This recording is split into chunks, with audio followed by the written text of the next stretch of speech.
എല്ലാവർക്കും നമസ്കാരം. രാമായണം ഒരാത്മീയ മഹാകാവ്യമാണെന്ന് എല്ലാവർക്കും അറിയാം. എന്നാൽ രാമായണത്തിൽ പറയുന്ന സ്ഥലങ്ങളിൽ എത്ര എണ്ണം ഇന്നും ഇന്ത്യയിൽ തിരിച്ചറിയാൻ കഴിയുമെന്ന് നിങ്ങൾ ചിന്തിച്ചിട്ടുണ്ടോ? ശ്രീരാമൻ്റെ ജന്മസ്ഥലമായ അയോധ്യയിൽ നിന്ന് ആരംഭിക്കുന്ന യാത്ര ചിത്രകൂടം, ദണ്ഡകാരണ്യം, പഞ്ചവടി, കിഷ്കിന്ധ, രാമേശ്വരം വരെ നീളുന്നു. ഈ സ്ഥലങ്ങളിൽ പലതും ഇന്നും പരമ്പരാഗതമായി തിരിച്ചറിയപ്പെടുകയും ലക്ഷക്കണക്കിന് ആളുകൾ സന്ദർശിക്കുകയും ചെയ്യുന്നു. അപ്പോൾ വാൽമീകി രാമായണത്തിൽ പരാമർശിക്കുന്ന ഈ സ്ഥലങ്ങൾ ഇന്നത്തെ ഇന്ത്യയുടെ ഭൂപടത്തിൽ എവിടെയാണെന്ന് നമുക്കൊന്നൊന്നായി പരിശോധിക്കാം. വാൽമീകി രാമായണത്തിൻ്റെ തുടക്കം അയോധ്യയിലാണ്. ഇക്ഷ്വാകു വംശത്തിൻ്റെ തലസ്ഥാനവും ശ്രീരാമൻ്റെ ജന്മസ്ഥലവുമാണ് അയോധ്യ. ഇന്നത്തെ ഉത്തർപ്രദേശ് സംസ്ഥാനത്തിലെ സരയൂ നദീതീരത്താണ് ഈ പുണ്യനഗരം സ്ഥിതി ചെയ്യുന്നത്. ദശരഥ മഹാരാജാവ് ഭരിച്ചിരുന്ന സമ്പന്നവും ധാർമ്മികവുമായ നഗരമായാണ് രാമായണത്തിൽ അയോധ്യയെ വിശേഷിപ്പിക്കുന്നത്. ശ്രീരാമൻ്റെ ജനനം, വിദ്യാഭ്യാസം, സീതാദേവിയുമുള്ള വിവാഹശേഷമുള്ള ജീവിതം, വനവാസത്തിന് പുറപ്പെടൽ എന്നിവയെല്ലാം ഇവിടെ നിന്നാണ് ആരംഭിക്കുന്നത്. ഇന്നും അയോധ്യ ഭാരതത്തിലെ ഏറ്റവും പ്രധാനപ്പെട്ട തീർത്ഥാടന കേന്ദ്രങ്ങളിൽ ഒന്നാണ്. അതുകൊണ്ട് തന്നെ രാമായണത്തിൻ്റെ യാത്ര ആരംഭിക്കുന്നത് അയോധ്യയിൽ നിന്നാണ്. വനവാസത്തിനായി അയോധ്യ വിട്ട ശ്രീരാമനും സീതാദേവിയും ലക്ഷ്മണനും ആദ്യം എത്തിച്ചേരുന്ന പ്രധാന സ്ഥലങ്ങളിലൊന്നാണ് ശൃംഗവേരപുരം. ഇവിടെ നിഷാദ രാജാവായ ഗുഹൻ ശ്രീരാമനെ ഭക്തിപൂർവ്വം സ്വീകരിക്കുകയും ഗംഗ കടക്കാൻ സഹായിക്കുകയും ചെയ്യുന്നു. ഇന്നത്തെ ഉത്തർപ്രദേശിലെ പ്രയാഗ്രാജിന് സമീപമുള്ള സിംഗ്രൗർ പ്രദേശത്തെയാണ് ശൃംഗവേരപുരമായി പരമ്പരാഗതമായി തിരിച്ചറിയുന്നത്. ഇവിടെ ശ്രീരാമനും ഗുഹനും തമ്മിലുള്ള ആത്മസ്നേഹവും സമത്വത്തിൻ്റെ സന്ദേശവും രാമായണത്തിലെ ഏറ്റവും ഹൃദയസ്പർശിയായ സംഭവങ്ങളിലൊന്നായി കണക്കാക്കപ്പെടുന്നു. ശൃംഗവേരപുരത്തിൽ നിന്ന് ഗംഗ കടന്ന ശേഷം ശ്രീരാമനും സീതാദേവിയും ലക്ഷ്മണനും ഭരദ്വാജ മഹർഷിയുടെ ആശ്രമത്തിലെത്തുന്നു. ഇന്നത്തെ പ്രയാഗ്രാജ്, അതായത് അലഹബാദ് പ്രദേശത്താണ് ഈ ആശ്രമം പരമ്പരാഗതമായി സ്ഥിതി ചെയ്തിരുന്നതായി കരുതപ്പെടുന്നത്. ഭരദ്വാജ മഹർഷി ശ്രീരാമനെ സ്നേഹപൂർവ്വം സ്വീകരിക്കുകയും വനവാസത്തിന് ഏറ്റവും അനുയോജ്യമായ സ്ഥലമായി ചിത്രകൂടത്തിലേക്ക് പോകാൻ നിർദ്ദേശിക്കുകയും ചെയ്യുന്നു. രാമായണത്തിലെ വനയാത്രയ്ക്ക് വ്യക്തമായ ദിശ ലഭിക്കുന്നത് ഇവിടെ നിന്നാണ്. ഭരദ്വാജ മഹർഷിയുടെ നിർദ്ദേശപ്രകാരം ശ്രീരാമനും സീതയും ലക്ഷ്മണനും ചിത്രകൂടത്തിലെത്തുന്നു. ഇന്നത്തെ ഉത്തർപ്രദേശും മധ്യപ്രദേശും അതിർത്തി പങ്കിടുന്ന പ്രദേശമാണ് ചിത്രകൂടം. വനവാസത്തിൻ്റെ ആദ്യകാലം ഏറ്റവും ശാന്തമായും സന്തോഷകരമായും ചെലവഴിച്ചത് ഇവിടെയാണ്. ഭരതൻ അയോധ്യയിൽ നിന്ന് വന്ന് ശ്രീരാമനോട് രാജ്യം ഏറ്റെടുക്കണമെന്ന് അപേക്ഷിക്കുന്ന ഹൃദയസ്പർശിയായ സംഭവം ചിത്രകൂടിലാണ് നടക്കുന്നത്. എന്നാൽ പിതാവിൻ്റെ വാക്ക് പാലിക്കാനായി ശ്രീരാമൻ വനവാസം തുടരുമെന്ന് അറിയിക്കുന്നു. അതുകൊണ്ട് ചിത്രകൂട് ഒരു വനപ്രദേശം മാത്രമല്ല, ധർമ്മത്തിൻ്റെയും സഹോദര സ്നേഹത്തിൻ്റെയും മഹത്തായ പ്രതീകമായി ഇന്നും ആരാധിക്കപ്പെടുന്ന സ്ഥലമാണ്.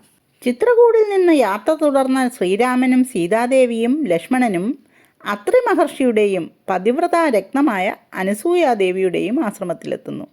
അനസൂയാദേവി സീതയെ സ്നേഹപൂർവ്വം സ്വീകരിക്കുകയും പതിവ്രത ധർമ്മത്തിൻ്റെ മഹത്വം ഉപദേശിക്കുകയും ചെയ്യുന്നു. കൂടാതെ ഒരിക്കലും വാടാത്ത ദിവ്യ വസ്ത്രങ്ങളും ആഭരണങ്ങളും സുഗന്ധദ്രവ്യങ്ങളും സീതയ്ക്ക് സമ്മാനിച്ചതായും വാൽമീകി രാമായണം വിവരിക്കുന്നു. ഇത് രാമായണത്തിലെ ആത്മീയ പ്രാധാന്യമുള്ള സംഭവങ്ങളിലൊന്നാണ്.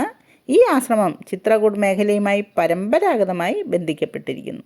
അത്രി മഹർഷിയുടെ ആശ്രമത്തിൽ നിന്ന് ശ്രീരാമൻ ദണ്ഡകാരണ്യത്തിലേക്ക് പ്രവേശിക്കുന്നു. രാമായണത്തിൽ ഏറെക്കാലം വനവാസം നടന്നത് ഈ വിശാല വനപ്രദേശത്താണ്. ഇന്നത്തെ മധ്യപ്രദേശ്, ഛത്തീസ്ഗഡ്, മഹാരാഷ്ട്ര, തെലുങ്കാന, ആന്ധ്രാപ്രദേശ്, ഒഡീഷ എന്നിവയുടെ ഭാഗങ്ങൾ ഉൾക്കൊള്ളുന്ന വിശാല പ്രദേശത്തെയാണ് ദണ്ഡകാരണ്യമായി പരമ്പരാഗതമായിട്ട് തിരിച്ചറിയുന്നത്. നിരവധി മഹർഷിമാരുടെ ആശ്രമങ്ങൾ ഇവിടെ ഉണ്ടായിരുന്നു. അതോടൊപ്പം രാക്ഷസരുടെ ശല്യവും ഈ പ്രദേശത്ത് വർദ്ധിച്ചിരുന്നു. മഹർഷിമാരുടെ അഭ്യർത്ഥന പ്രകാരം അവരെ സംരക്ഷിക്കാമെന്ന് ശ്രീരാമൻ ഇവിടെ വെച്ച് പ്രതിജ്ഞ ചെയ്യുന്നു. രാമായണത്തിലെ ഏറ്റവും ദൈർഘ്യമേറിയ വനയാത്രയുടെ പ്രധാന വേദിയാണ് ദണ്ഡകാരണ്യം. ദണ്ഡകാരണ്യത്തിലെ വനയാത്രയ്ക്ക് ശേഷം ശ്രീരാമനും സീതാദേവിയും ലക്ഷ്മണനും പഞ്ചവടിയിലെത്തുന്നു.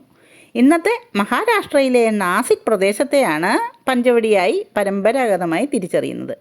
ഗോദാവരി നദീതീരത്ത് ലക്ഷ്മണൻ ഒരു പർണശാല നിർമ്മിക്കുകയും അവിടെ കുറച്ചു കാലം അവർ താമസിക്കുകയും ചെയ്തു. രാമായണത്തിലെ നിർണായക സംഭവങ്ങളിൽ പലതും നടന്നത് ഇവിടെയാണ്.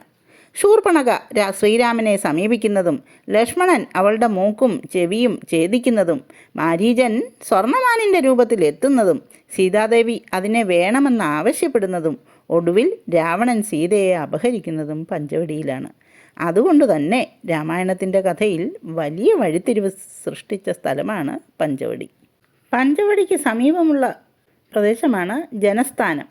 രാവണൻ്റെ സഹോദരനായ ഖരനും ദൂഷണനും തൃശിരസും ഭരിച്ചിരുന്ന പ്രദേശമായാണ് രാമായണം ഇതിനെ വിവരിക്കുന്നത്.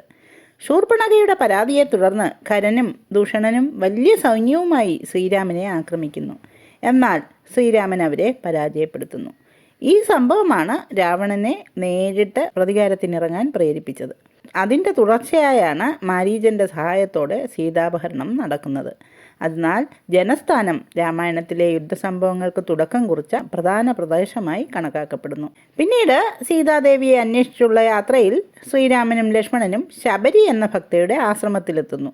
തൻ്റെ ഗുരുവായ മതംഗ മഹർഷിയുടെ നിർദ്ദേശപ്രകാരം ശ്രീരാമൻ്റെ വരവിനായി വർഷങ്ങളോളം കാത്തിരുന്ന ഭക്തയാണ് ശബരി. ശ്രീരാമനെ കണ്ടപ്പോൾ അതിയായ ഭക്തിയോടെ പഴങ്ങൾ സമർപ്പിക്കുകയും സ്നേഹപൂർവ്വം സ്വീകരിക്കുകയും ചെയ്യുന്നു. ഭക്തിയുടെ മഹത്വം ഉയർത്തിക്കാട്ടുന്ന ഏറ്റവും ഹൃദയസ്പർശിയായ സംഭവങ്ങളിലൊന്നാണ് ഇത്.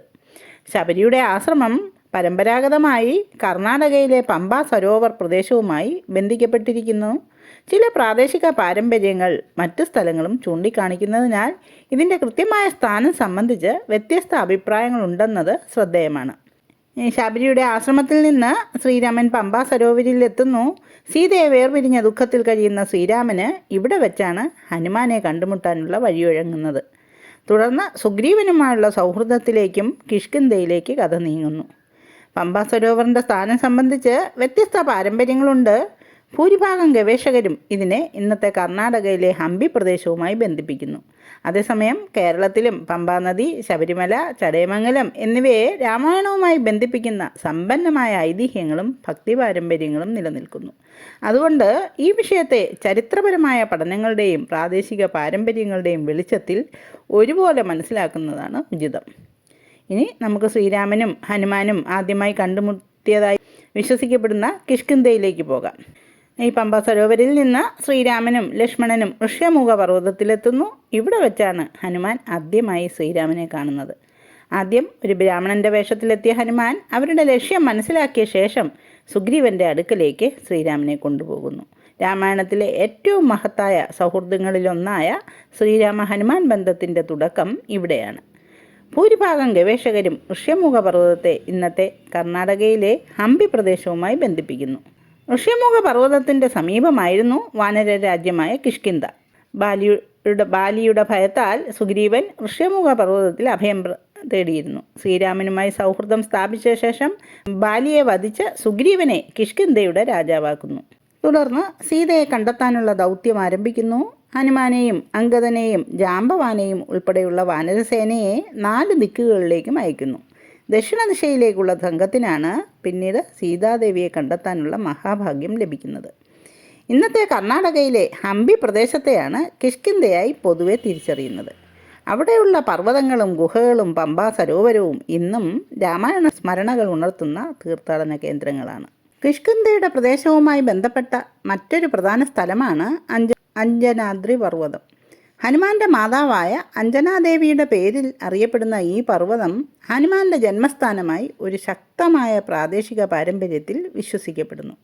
ഇന്നത്തെ കർണാടകയിലെ ഹംപി പ്രദേശത്താണ് അഞ്ജനാദ്രി പർവ്വതം സ്ഥിതി ചെയ്യുന്നത്. ഇന്ന് ആയിരക്കണക്കിന് ഭക്തർ ഈ സ്ഥലം സന്ദർശിക്കുന്നു. ഹനുമാന്റെ ഭക്തിക്കും ശക്തിക്കും സമർപ്പിക്കപ്പെട്ട പ്രധാന തീർത്ഥാടന കേന്ദ്രങ്ങളിൽ ഒന്നാണിത്. സീതാദേവി ലങ്കയിലാണെന്ന് ഉറപ്പായതോടെ ശ്രീരാമനും വാനരസേനയും സമുദ്രതീരത്ത് എത്തിച്ചേരുന്നു.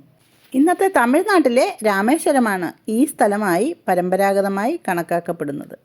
സമുദ്രം കടക്കുന്നതിന് മുമ്പ് ശ്രീരാമൻ ഇവിടെ ശിവനെ ആരാധിച്ചുവെന്നും അതിൻ്റെ സ്മരണയ്ക്കായാണ് രാമനാഥസ്വാമി ക്ഷേത്രം പ്രശസ്തമായതെന്നും വിശ്വാസമുണ്ട്. ഭാരതത്തിലെ ഏറ്റവും പുണ്യമേറിയ തീർത്ഥാടന കേന്ദ്രങ്ങളിലൊന്നാണ് രാമേശ്വരം. രാമേശ്വരത്തിന് സമീപമുള്ള ധനുഷ്കോടിയിൽ നിന്നാണ് ലങ്കയിലേക്കുള്ള സേതു നിർമ്മാണം ആരംഭിച്ചതായിട്ട് പരമ്പരാഗത വിശ്വാസം പറയുന്നു. നളൻ്റെയും നീളൻ്റെയും നേതൃത്വത്തിൽ വാനരസേന സമുദ്രത്തിന് കുറുകെ പാലം നിർമ്മിച്ചു. ഈ പാലമാണ് രാമസേതു എന്നറിയപ്പെടുന്നത്. ഉപഗ്രഹ ചിത്രങ്ങളിൽ ഇന്ത്യയ്ക്കും ശ്രീലങ്കയ്ക്കും ഇടയിൽ കാണുന്ന മണൽത്തിട്ടകളുടെയും ചുണ്ണാമ്പ് കല്ലുകളുടെയും ശൃംഖലയെ പലരും രാമസേതുവുമായി ബന്ധപ്പെടുത്തി ചർച്ച ചെയ്യാറുണ്ട്. അവസാനം ശ്രീരാമനും വാനരസേനയും സമുദ്രം കടന്ന് ലങ്കയിലെത്തുന്നു. അവിടെയാണ് രാവണനുമായുള്ള മഹായുദ്ധം നടക്കുന്നത്. ഒടുവിൽ ശ്രീരാമൻ രാവണനെ വധിച്ച് സീതാദേവിയെ മോചിപ്പിക്കുകയും ധർമ്മം പുനഃസ്ഥാപിക്കുകയും ചെയ്യുന്നു. ഇന്നത്തെ ശ്രീലങ്കയായി ലങ്കയെ പരമ്പരാഗതമായി ബന്ധിപ്പിക്കുന്നുണ്ടെങ്കിലും അതിൻ്റെ കൃത്യമായ സ്ഥാനം സംബന്ധിച്ച വിവിധ പഠനങ്ങളും അഭിപ്രായങ്ങളും ഇന്നും തുടരുകയാണ്.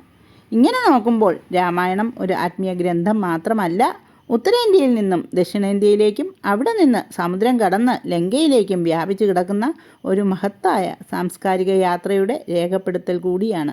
പ്രിയ പ്രേക്ഷകരെ, രാമായണത്തിൽ പരാമർശിക്കുന്ന പ്രധാന സ്ഥലങ്ങളെക്കുറിച്ചും അവയുടെ ഇന്നത്തെ തിരിച്ചറിയലുകളെക്കുറിച്ചുമാണ് ഈ വീഡിയോയിലൂടെ ചർച്ച ചെയ്തത്. ഈ വിഷയത്തിൽ വിവിധ ഗവേഷണങ്ങളും പ്രാദേശിക പാരമ്പര്യങ്ങളും നിലവിലുണ്ട്. എന്നാൽ ഒരു കാര്യം വ്യക്തമാണ്, രാമായണം ഇന്നും ഭാരതത്തിൻ്റെ സംസ്കാരത്തിലും വിശ്വാസത്തിലും തീർത്ഥാടന പാരമ്പര്യത്തിലും അധിഷ്ഠിതമായ മഹാകാവ്യമാണ്. കേരളത്തിൽ കർക്കടക മാസത്തെ രാമായണ മാസമായി ആചരിക്കുന്നതിന് പിന്നിൽ ഒരു വലിയ പാരമ്പര്യമുണ്ട്.